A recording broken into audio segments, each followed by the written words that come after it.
El día comenzó como cualquier otro en la oficina de importación de Danilo Sousa.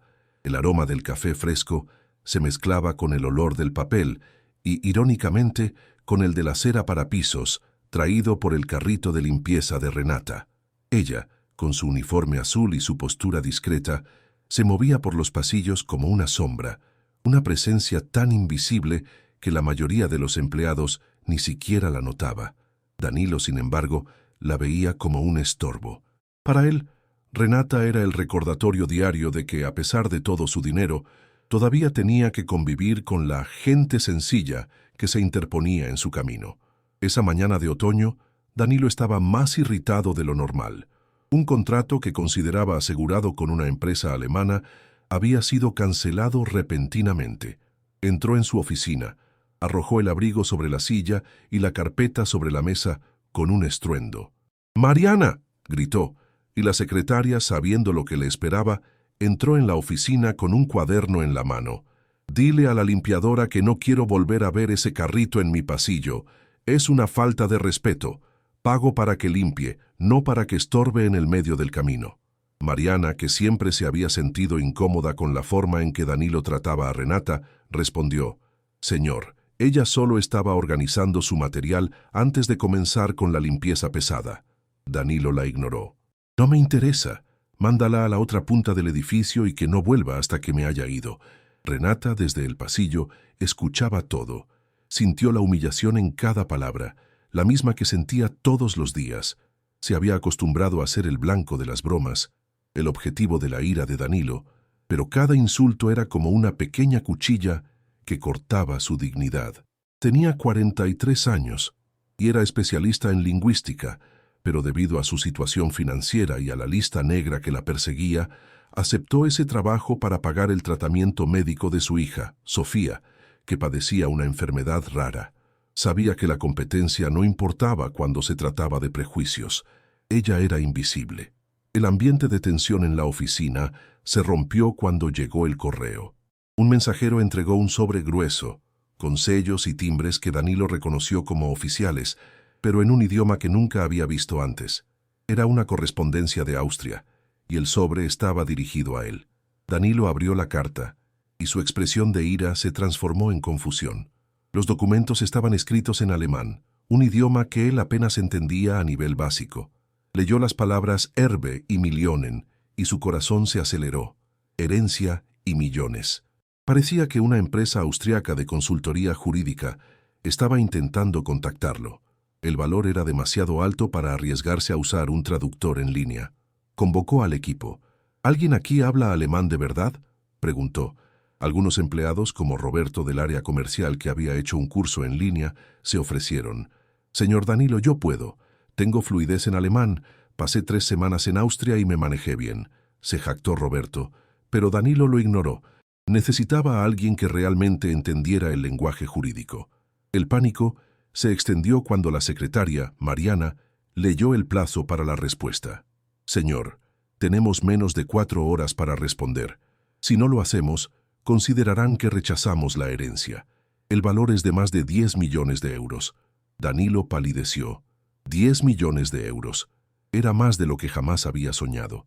Ya estaba perdiendo una oportunidad por pura incompetencia. No podía permitirse perder otra. En medio de la desesperación, Danilo recordó algo que lo hizo reír nerviosamente. Se volvió hacia la limpiadora que estaba al final del pasillo y gritó: «Renata, sé que tienes la costumbre de ponerte en mi camino, así que voy a hacerte una propuesta. Si traduces estos documentos y por algún milagro son auténticos, te doy mi salario de un mes, exactamente 45.000 reales». Renata escuchó la oferta y sintió la humillación en cada palabra. Danilo y el equipo rieron. La broma parecía hilarante, pero para Renata era la misma broma de siempre, solo que con un precio mayor. «Por ese valor me mudo a Austria y aprendo alemán en una semana», gritó uno de los empleados, y todos rieron. La risa colectiva se detuvo cuando Renata caminó hacia ellos, con la carpeta de documentos en la mano. Ya no tenía la postura discreta de una limpiadora, sino la confianza de una profesora universitaria. «No necesito 45.000 reales, señor Danilo, pero acepto su oferta. Si la herencia es real, acepto su salario». Danilo y los demás empleados dejaron de reír. La confianza en la voz de Renata era innegable.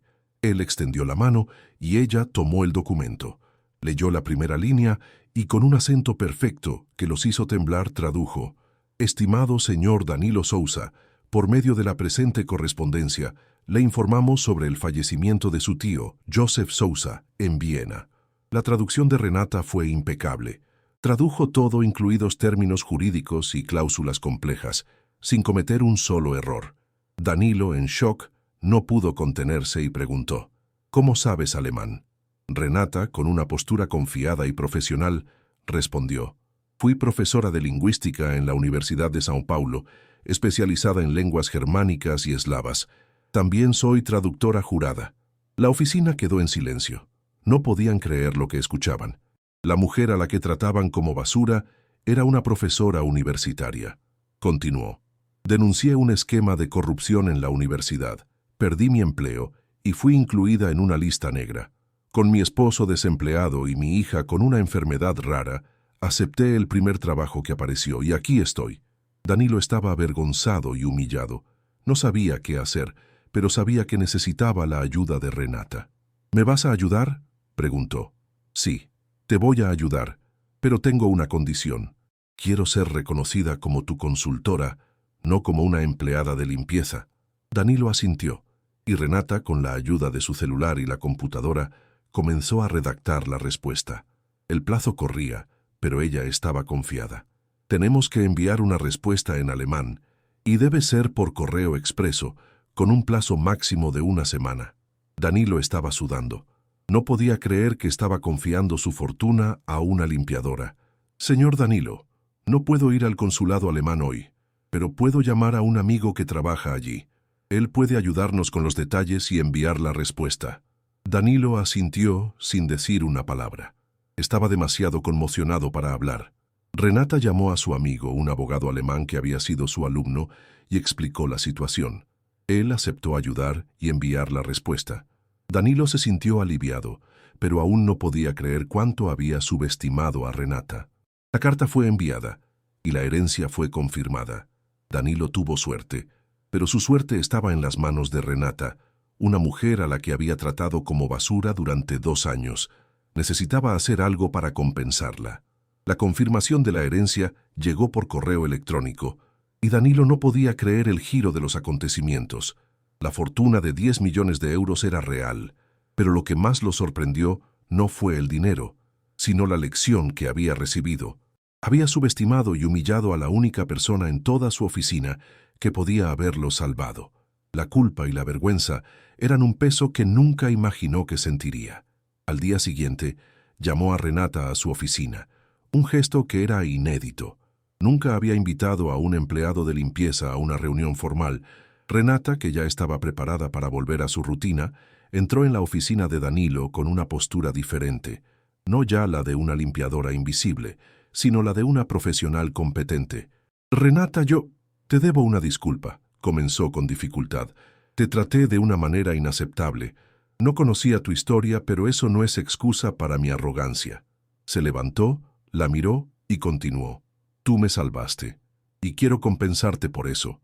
El salario que te prometí es lo mínimo, pero quiero hacerte una oferta de verdad. Necesito a alguien con tu cualificación para ayudarme a expandir la empresa y gestionar los nuevos negocios que vendrán. Quiero ofrecerte el puesto de directora de Relaciones Internacionales de mi empresa, con un salario de 15.000 reales al mes, con todos los beneficios».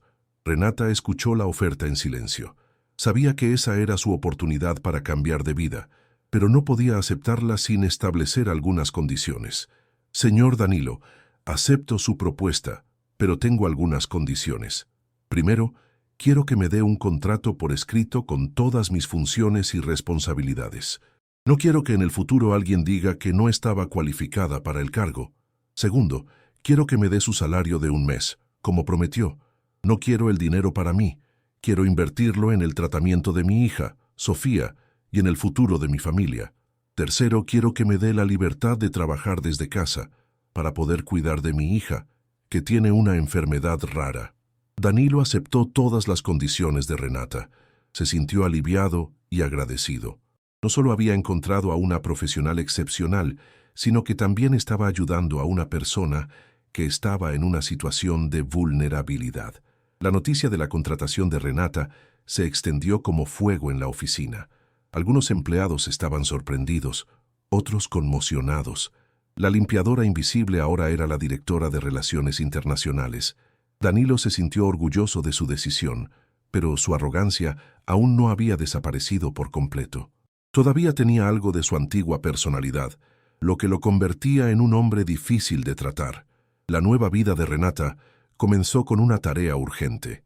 Una semana después, llegó un correo electrónico desde Viena. La herencia estaba siendo disputada por otro miembro de la familia. El correo electrónico era de un despacho de abogados austriaco, el mismo que había enviado la primera correspondencia.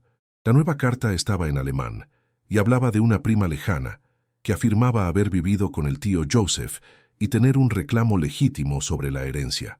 La prima, una mujer llamada Elena, también afirmaba que el tío Joseph le había prometido las propiedades de Viena y que había firmado un testamento informal a su favor. Danilo palideció. No sabía qué hacer. Se sintió impotente y asustado. Miró a Renata, que estaba leyendo los documentos con una expresión seria. «Renata, ¿qué vamos a hacer? No puedo perder esta herencia. Ya la perdí una vez, no puedo perderla de nuevo».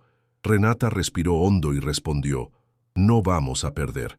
Pero tienes que entender, señor Danilo, que esta es una situación delicada. La legislación austríaca es compleja.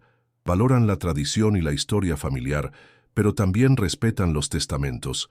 La prima de tu tío puede tener un reclamo legal, pero nosotros tenemos la prueba irrefutable de que tú eres el heredero legal». «¿Y cómo vamos a probar eso?», Mann preguntó. «Vamos a Viena y lo probaremos en el tribunal». Danilo estaba conmocionado. No podía creer que tuviera que ir a Viena para defender una herencia que ni siquiera sabía que existía. Dudó, pero Renata lo convenció. «Si no vas, te verán como un cobarde y lo perderás todo. Pero si vas, demostrarás que tienes la fuerza y el coraje para luchar por lo que es tuyo». Danilo y Renata viajaron a Viena. Durante el vuelo, Danilo estaba nervioso, pero Renata estaba tranquila, revisando los documentos y tomando notas. Ella estaba de vuelta en su elemento, y su confianza era contagiosa. Llegaron a Viena y fueron recibidos por un abogado austriaco que era amigo de Renata. El abogado, Klaus, era un hombre de 60 años con una expresión seria y una barba blanca. Saludó a Renata con un abrazo y una sonrisa, y a Danilo con un apretón de manos formal. «Renata, es un placer, G-Min System. Placer verte de nuevo. Me alegra que me hayas llamado. No puedo creer que estés en Viena por un caso de herencia. Me salvaste de un cliente con un caso imposible», bromeó. Renata sonrió. «No puedo hacer milagros, pero lo intentaré. Confío en ti, Klaus. Eres el mejor abogado de Viena». Danilo se sintió pequeño ante la relación de amistad y respeto que tenían. Estaba acostumbrado a ser el centro de atención, pero en Viena era solo el cliente. Fueron a la oficina de Klaus, donde revisaron los documentos y la estrategia para el caso. La prima, Elena, tenía a su favor un testamento informal, firmado por Joseph y 3 testigos. El testamento afirmaba que Joseph dejaba las propiedades a Elena y el dinero a Danilo, pero Renata y Klaus sabían que había un fallo. El testamento fue firmado antes de que Joseph tuviera el primer infarto. Estaba en plena posesión de sus facultades mentales, pero el testamento no fue registrado en una notaría y no tenía la firma de un abogado. «Eso no es legalmente vinculante», explicó Klaus. «Renata, tienes razón, pero aún tienen un reclamo moral, y si la prima tiene el apoyo del tribunal podríamos perder las propiedades». La audiencia estaba programada para la mañana siguiente. Danilo estaba nervioso. No podía dormir. Pensaba en cómo había tratado a Renata y en cómo ella lo estaba ayudando a resolver un problema que él mismo había creado. A la mañana siguiente, fueron al tribunal. La sala del tribunal era imponente, y Danilo se sintió intimidado. La prima, Elena, era una mujer elegante y bien vestida, que parecía una socialité. Lo miró con desprecio, y él se sintió pequeño. El juez austriaco, un hombre de 50 años con un aire de autoridad, llamó al caso. Klaus y el abogado de la prima, un hombre agresivo y arrogante, presentaron sus argumentos. El abogado de la prima, Martin, argumentó que el testamento informal era prueba de la voluntad de Joseph. Mi cliente, el señor Danilo, es el heredero legal y único, y no hay prueba de que haya cometido ningún tipo de fraude o manipulación. Mi cliente no tiene la intención de cuestionar la voluntad de Joseph. El abogado de la prima, por su parte, intentó descalificar a Danilo. Argumentó que Danilo no tenía ninguna relación con el tío Joseph y que no tenía derecho alguno sobre la herencia. También intentó descalificar a Renata, pero Klaus intervino. Renata Silva es una traductora jurada y especialista en Derecho Internacional. Está aquí para ayudar a mi cliente a entender la situación y defender sus derechos. La audiencia continuó y se llamó a las testigos. La prima Elena lloró, diciendo que el tío Joseph le había prometido las propiedades y que ella lo había cuidado en sus últimos días. Las testigos, que eran vecinos de Joseph, confirmaron la historia de Elena, pero Renata y Klaus sabían que había un fallo. Señor, las testigos no pueden probar que el testamento informal fue firmado por Joseph. Tenemos la prueba de que no estaba en plena posesión de sus facultades mentales, susurró Renata a Klaus. Klaus se levantó y presentó un documento que probaba que Joseph había tenido un infarto 3 días antes de firmar el testamento informal. También presentó un informe médico que certificaba que Joseph estaba en un estado de confusión mental. El abogado de la prima quedó conmocionado.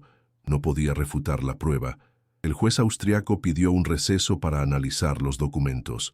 Danilo y Renata salieron de la sala y Danilo abrazó a Renata. Tenía lágrimas en los ojos. Renata, me salvaste otra vez. Me salvaste de perder mi herencia. Renata sonrió. Somos un equipo, Danilo, y vamos a ganar esta batalla. El juez regresó a la sala y leyó la sentencia. El tribunal reconoce que el testamento informal no es legalmente vinculante. Sin embargo, el tribunal reconoce que la prima, Elena, tiene un reclamo moral sobre las propiedades. Por lo tanto, el tribunal decide que las propiedades serán divididas entre el señor Danilo y la señora Elena, y el dinero será íntegramente para Danilo. La prima recibirá el 5% del valor de las propiedades, y Danilo recibirá el 95% del valor de las propiedades. Además, el tribunal decide que Danilo pagará las costas del tribunal y los honorarios de los abogados, y el señor Danilo tendrá que realizar un pago anual a la prima por un valor de 10.000 euros durante 10 años. Danilo quedó conmocionado. Había perdido parte de la herencia, pero estaba agradecido por haber ganado. Se sintió aliviado. Se volvió hacia Renata y la abrazó. «Lo logramos. Lo logramos». «Sí, lo logramos», dijo ella con una expresión cansada pero satisfecha. Regresaron al hotel y al día siguiente volvieron a Brasil. Danilo estaba en una nueva etapa de su vida. Era un hombre transformado. Había aprendido que el dinero no lo es todo y que la arrogancia no lo llevaría a ninguna parte. Había aprendido a valorar a las personas y a reconocer que la competencia y la dignidad son más importantes que la posición social. Había aprendido la lección más importante de su vida y sabía que nunca la olvidaría. Fin de la historia.